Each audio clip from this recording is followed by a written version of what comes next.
আসসালামু আলাইকুম ওরহমতুল্লাহি বারকাতুহু। রমজান শরীফ আসার প্রথমে আমাদের সবার এইটি আশা থাকে যে রমজান মাস আসার পর আমরা যেন আল্লাহ পাক রব্বুল আলামিনের বেশি বেশি করে ইবাদত করব।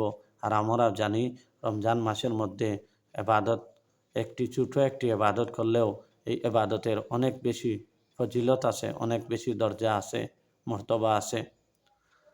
আর রমজান মাসের দিন রাত 24 ঘন্টার মধ্যে প্রত্যেক একটি সময় আল্লাহর কাছে অতি প্রিয়, অনেক বেশি প্রিয় পছন্দীয়।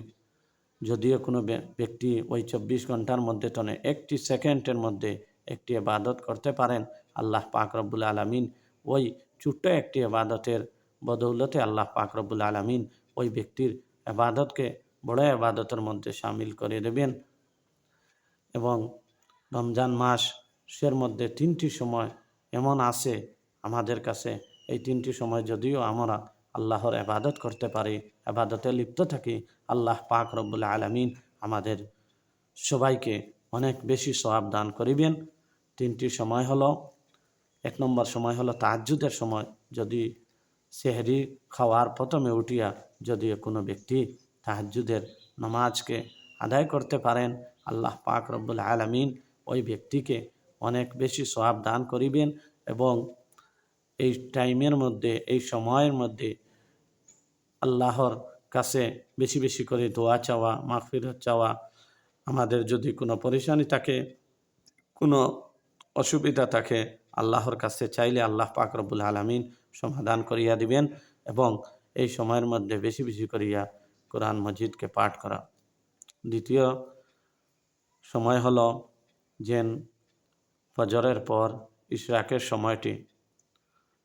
সময়টি খুব মূল্যবান সময়। যদিও কোনো ব্যক্তি সূর্য উদয় হওয়ার পর ইশরাকের 4টি রাকাত নামাজ পড়িয়া নেন, তাহলে আল্লাহ পাক রব্বুল আলামিন ওই ব্যক্তিকে 4 রাকাত নামাজ পড়ার বদৌলতে একটি হজ্জে উমরার সওয়াব দান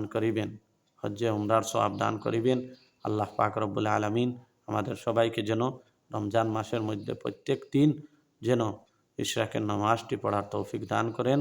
আর রাসূল করিম সাল্লাল্লাহু আলাইহি ওয়াসাল্লাম হাদিস শরীফের মধ্যে বর্ণিত আছে, রাসূল করিম সাল্লাল্লাহু আলাইহি ওয়াসাল্লাম ফজরের নামাজ পড়ার পর নিজ জায়গার মধ্যে বসিয়া ইশরাক নামাজ পড়ার ইন্তজার করতেন। সূর্য উদয় হওয়ার পরে রাসূল করিম সাল্লাল্লাহু আলাইহি ওয়াসাল্লাম ইশরাকের নামাজ আদায় করে নিজ জায়গা হইতে উঠিয়া যাইতেন। আমরা যেন এই সময় ইশরাকের নামাজ পড়ার প্রস্তুতি নিয়ে ফজরের নামাজ মসজিদে আদায় করার পর জায়গার মধ্যে যদি বসিয়া থাকতে পারি, অনেক বেশি আমাদের জন্য সওয়াব আছে। 3 নম্বর সময় হলো যে ইফতারের কিছু সময়ের পূর্বে এই সময় দোয়া অনেক কবুলিয়তের সময়। যদিও কোনো ব্যক্তি ইফতারকে প্রস্তুতি করিয়া নিয়ে ইফতারকে সামনে রাখিয়া আল্লাহর কাছে দোয়া করেন, আল্লাহ পাক রব্বুল আলামিন ওই ব্যক্তির দোয়াকে ফেরত দেন না। হাদিসের মধ্যে বর্ণিত আছে।